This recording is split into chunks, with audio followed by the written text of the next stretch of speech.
Good morning students, मैं अरविंद कुमार ओझा और आप देख रहे हैं पीएड पैरामेडिकल इंस्टीट्यूशन का ऑफिशियल साइट, जिस पे हम आपको बता रहे हैं क्या सीबीसी। सीबीसी क्या होता है? Complete blood count. सीबीसी का मतलब कंप्लीट ब्लड काउंट।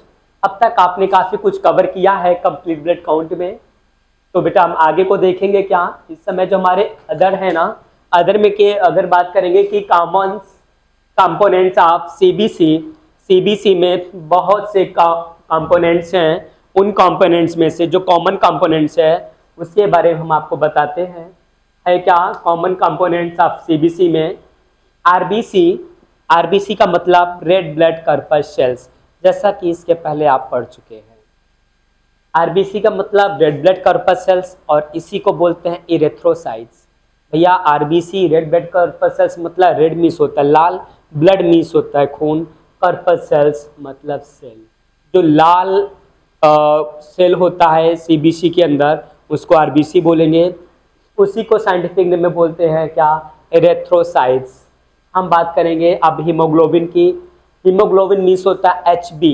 एचबी का फुल फॉर्म होगा हीमोग्लोबिन। हीमोग्लोबिन की अगर हम बात करें बेटा, haemoglobin has created with the help of two words. HB जो है ना, दो वर्ड से मिलकर के बना है। वो क्या है? Haemo plus globulin. Haemo plus globulin मतलब हीम एक आयरन पिगमेंट होता है, ग्लोबुलिन प्रोटीन होता है। तो ये दोनों से मिलकर के एचबी बनता है। तीसरा आ रहा है बेटा इसमें पीसीवी। शॉर्ट में जब भी आप सीबीसी का टेस्ट को परफॉर्म करेंगे ना, तो आपको देखने को मिलेगा क्या बेटा? पीसीवी। पीसीवी मिलेगा बेटा, फुल फॉर्म आपको नहीं पता होगा तो प्रॉब्लम होगा, क्योंकि कोई भी क्वेश्चन आपसे कर सकता है भैया पीसीवी क्या है, तो आप बताओगे पीसीवी मतलब पैक्ड सेल वॉल्यूम। क्या बोलोगे बेटा? Packed cell volume. ओके। फिर आपका नेक्स्ट फोर्थ नंबर आ रहा है क्या? एमसीवी। क्या आएगा? एमसीवी। एमसीवी की अगर हम बात करेंगे तो क्या होगा? Mean corpuscular. Mean corpuscular volume. और फिर नेक्स्ट देखेंगे क्या? एमसीएच। क्या है बेटा? एमसीएच। एमसीएच का फुल फॉर्म क्या होगा? Mean corpuscular. क्या होगा? Mean corpuscular and mean corpuscular Hb. Concentration MCHC मतलब क्या? MCH और उसके बाद में होता है MCHC। अब बात करेंगे WBC। WBC के बारे में बेटा ऑलरेडी आप पहले से पढ़ चुके हैं, फिर भी हम बता देते हैं। WBC का फुल फॉर्म क्या होगा? व्हाइट ब्लड सेल्स मतलब सफ़ेद खून। आपका ब्लड का सफ़ेद खून को क्या बोलेंगे? WBC बोलेंगे, जिसे कहते हैं क्या? White blood cell. ओके। अब ये व्हाइट ब्लड सेल को बेटा और क्या बोलते हैं? बोलते हैं ल्यूकोसाइट्स। क्या बोलेंगे? ल्यूकोसाइट्स।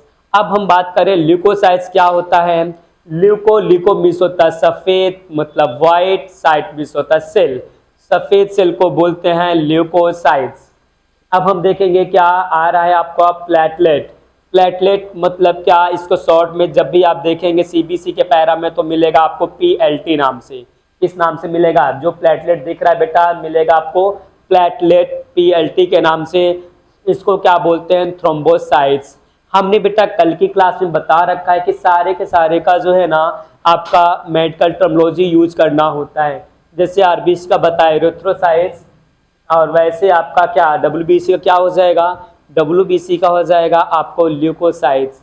और वहीं हम बात करें प्लेटलेट तो होगा थ्रोम्बोसाइट्स।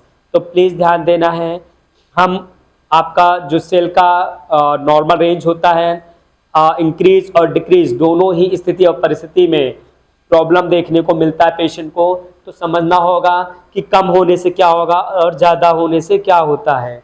लेकिन उसकी भी टर्मोलॉजी बेटा चेंज हो जाएगी। आप नहीं कहोगे कि भैया आरबीसी का नॉर्मल रेंज से कम हो गया है, तो क्या होगा? इरेथ्रोसाइटोपिनिया। मैंने बताया बेटा पीनिया एक ऐसा वर्ड है कि वो कम होना, डिक्रीज होना किसी भी सेल का।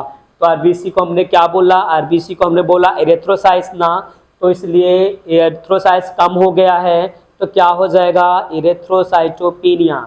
हम वही बात करेंगे बेटा अगर डब्ल्यूबीसी की, अगर डब्ल्यूबीसी के नॉर्मल रेंज से कम हो गया है संख्या तो क्या कहलाएगा? तो कहलाएगा ल्यूकोसाइटोपिनिया। अगर यही बढ़ जाएगा बेटा तो क्या हो जाएगा? ल्यूकोसाइटोसिस। वही बात करें हम प्लेटलेट काउंट की, तो प्लेटलेट काउंट को बोलेंगे थ्रोम्बोसाइट। अगर थ्रोम्बोसाइट्स बढ़ जाता है नॉर्मल रेंज से आपका जो 1.5 से 2.5 लाख 3 लाख 4 लाख जो भी होता है 1.5 से 4 लाख होता है लगभग आपका, ये जो है इससे अगर आपका कम हो जाता है 1.5 लाख से कम हो जाता है 1 लाख हो जाता है तो क्या कहलाएगा। जैसे ही अगर 1 लाख हो जाएगा प्लेटलेट तो क्या कहलाएगा, तो कहलाएगा बेटा कि number of thrombocyte will be decrease, number of thrombocyte will be decrease. तो क्या होगा, टर्मिनोलॉजी क्या कहलाएगा, तो टर्मिनोलॉजी कहलाएगा आपका थ्रोम्बोसाइटोपिनिया, क्योंकि भैया डिक्रीज हो गया, कम हो गया है। और अगर वही 6 से 7 लाख देखने को मिल रहा है प्लेटलेट की संख्या तो क्या कहलाएगा, कहलाएगा थ्रोम्बोसाइटोसिस। क्या होगा बेटा, थ्रोम्बोसाइटोसिस होगा। ठीक है, तो इस तरह बेटा हम नेक्स्ट की ओर आगे बढ़ेंगे। अब हम बात करेंगे कि आरबीसी की बात हमने किया, आरबीसी मतलब क्या, रेड ब्लड कॉर्पस्कल्स। अब रेड ब्लड कॉर्पस्कल्स को मैंने पहले ही बता रखा है कि इसको क्या बोलेंगे, इसको बोलेंगे इरेथ्रोसाइट्स। अब इरेथ्रोसाइट्स का नॉर्मल रेंज क्या होता है, मेल में होगा 4.7 to 6.1, कितना होगा बेटा 4.7 to 6.1 मिलियन पर माइक्रोलीटर। किसमें होता है, आपको ध्यान देना होगा कि ये जो मिलियन पर माइक्रोलीटर के हिसाब से इसमें आपको देखने को मिलेगा कितना 4.7 to 6.1 मिलियन माइक्रोलीटर। अब अगर हम बात करें यहाँ पे फीमेल में बेटा, तो फीमेल में हर चीज़ें कम पाई जाती हैं, फीमेल में हर चीज़ें कम पाई जाती हैं। तो भाई मेल के कंपैरिजन तो फीमेल में अगर देखेंगे तो फीमेल में कितना होगा, फीमेल में देखने को मिलेगा आपको 4.2 to 5.5 मिलियन पर माइक्रोलीटर। और अगर हम वही बात करेंगे यहाँ पे आपका हाई आरबीसी काउंट इंडिकेट, बेटा अगर आरबीसी का मात्रा बढ़ जाता है, आरबीसी का नॉर्मल रेंज बढ़ जाता है तो क्या कहलाएगा भाई, ये रिश्ता क्या कहलाएगा। अगर आपका ये मात्रा आपका ये नॉर्मल रेंज से बढ़ जाएगा तो क्या कहलाएगा, कहलाएगा यहाँ पे पॉलीसाइथीमिया। क्या बेटा, पॉलीसाइथीमिया अगर केवल रट करके बढ़ गए तो काहे का मतलब पीएड पैरामेडिकल इंस्टीट्यूशंस का पीएड पैरामेडिकल आपको स्प्लिटलिंग हेयर देता है, बाल की खाल निकाल करके एक एक क्वेश्चन को फाइनल बताएगा, एक एक मैटर को, एक एक टर्मिनोलॉजी को फाइनल करेगा भैया। तो पॉली मीन्स क्या होगा, पॉली मीन्स होगा अधिक। साइथीमिया, साइथीमिया की बात करेंगे तो क्या मतलब आरबीसी का जो सेल है उसका डिक्रीज हो जाना, ठीक है ना, तो क्या होगा, तो आरबीसी का डिक्रीज हो जाना पॉलीसाइथीमिया कहलाएगा। अब पॉलीसाइथीमिया तो कहलाएगा, लेकिन ये पॉलीसाइथीमिया किस स्थिति पे कहलाएगी, तो पॉलीसाइथीमिया बेटा डिहाइड्रेशन। डिहाइड्रेशन मतलब क्या, हाइड्रेट मतलब होता है कि पानी, ये लविंग वाटर नेचर होता है। डिहाइड्रेशन मतलब पानी की कमी का हो जाना क्या कहलाएगा, कहलाएगा डिहाइड्रेशन। अब ध्यान देना, ये आपका ब्लड और यूरिन दोनों में प्रभाव देखने को मिल जाएगा। फिर हम बात करते हैं क्या, पल्मोनरी डिजीज। क्या होगा बेटा, पल्मोनरी डिजीज। पल्मोनरी जो होती है आपका, पल्मोनरी वेन भी होता है, पल्मोनरी आर्टरी भी होता है। पल्मोनरी रिलेटेड जब भी ये बात आएगी वेन और आर्टरी का रोल चेंज हो जाएगा। जो ऑक्सीजनेटेड ब्लड ले जाता होगा वो डीऑक्सीजनेटेड लेके जाएगा, और जो डीऑक्सीजनेटेड ले जाता होगा वो ऑक्सीजनेटेड लेकर के जाएगा। कब, जब वेन और आर्टरी में पल्मोनरी वर्ड जुड़ जाएगा। तो ये यहाँ का पार्ट नहीं बेटा। अगर इसके बारे में पूरा विस्तृत जानकारी चाहते हैं तो हमारी क्लास की टीम में जो हमारे हसनैन सर हैं उनसे आप विजिट करेंगे तो आपको कार्डियोवास्कुलर सिस्टम में मिस्टर हसनैन सर अच्छे से एक्सप्लेन कर देंगे, क्योंकि पीएड पैरामेडिकल आपका जो ऑफिशियल साइट है एक एक पॉइंट टू पॉइंट देता है। तो हसनैन सर ने बिल्कुल अपने नॉलेज से सजा करके रखा है। एनाटॉमी फिजियोलॉजी को देखिएगा उनकी क्लास में आगे का कैसे आर्टरी और पल्मोनरी आर्टरी में क्या चीजें होती है। तो हम बेटा बात करेंगे यहाँ पे क्या आगे, किडनी एंड अदर ट्यूमर।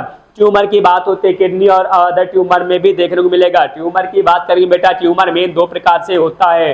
पहला होता है क्या, बेनाइन ट्यूमर, बेनाइन ट्यूमर होगा। दूसरा मैलिग्नेंसी ट्यूमर होता है।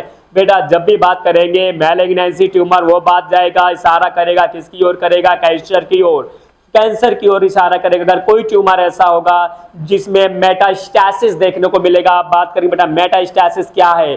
मेटास्टैसिस मतलब होता है क्या कि जो हमारा ट्यूमर है वो आगे आसपास के क्षेत्रों को प्रभावित कर देगा। अगर वो लंग्स में है तो क्या करेगा, हार्ट तक पहुंचा देगा, डायफ्राम तक पहुंचा देगा।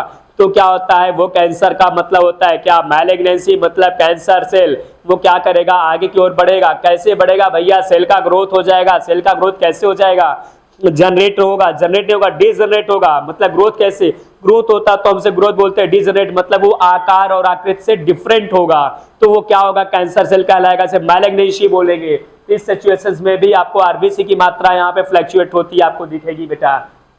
तो बेनाइन ट्यूमर जो होता है वो क्या करता है, एक फिक्स स्थान पर होता है, वो कभी आगे को जाकर ग्रोथ नहीं करेगा, वहां पे प्रोलिफेरेशन होगा। प्रोलिफेरेशन की अगर हम बात करें, प्रोलिफेरेशन मीन्स होता है क्या कि वो सेल जो दूसरे को उत्पन्न करे बट उसका आकार और आकृति डिफरेंट हो, अगर ये चीजें ना देखने को मिलेगा तो कैंसर सेल नहीं कहलाएगा। इसलिए इस प्रोसेस को बोलेंगे proliferation. Proliferation is very important word, so please keep it in your mind. तो आगे बढ़ेंगे बेटा, ट्यूमर प्रोड्यूस एरिथ्रोपोइटिन। एरिथ्रोपोइटिन की बात हो रही बेटा, एरिथ्रो मतलब होता है क्या, रेड, पोइटिन, पोइटिन मतलब होगा क्या, रेड का फॉर्मेशन होना। रेड का फॉर्मेशन होगा कहां से होगा, जब किडनी से हार्मोन्स रिलीज होगा तो रेड बोन मैरो में जाकर के स्टेम सेल के माध्यम से वहां पे ब्लड का फॉर्मेशन होता है। अगर वहां पे कोई प्रॉब्लम कॉम्प्लिकेशन देखने को मिल रहा है बेटा तो भी इस तरह से देखने को मिलेगा, यहाँ पे आरबीसी इंक्रीज हो सकता है। आगे देखेंगे, अब हम बात करेंगे क्या, लो आरबीसी काउंट इंडिकेट्स। लो आरबीसी काउंट इंडिकेट्स की बात करेंगे तो किसमें देखने को मिलेगा, एनीमिया लाइक हीमोलाइटिक। क्या बोलेंगे बेटा, एनीमिया लाइक हीमोलाइटिक एनीमिया और आप प्लास्टिक एनीमिया। आप plastic anaemia, anaemia like haemolytic. Haemolytic को ध्यान देना है, लाइसिस मतलब होता है टूट जाना होता है, ठीक है ना। तो यहाँ पे एनीमिया लाइक हीमोलाइट हो जाएगा और क्या होगा आपका प्लास्टिक। प्लास्टिक मतलब कि उसके आरबीसी के आकार और आकृति में यहाँ पे डिफरेंस देखने को मिलेगा। एक्यूट आक्रोनिक, थोड़े समय के लिए या ज्यादा समय के लिए देखने को मिलेगा। इस तरह से बोन मैरो में भी डिसऑर्डर होगा, जैसे कि आप देखने को यहाँ पे मिल रहा है, डैमेज हो जाएगा, किडनी फेलियर के पेशेंट में देखने को मिलता है। So thank you, best of luck, have a nice day.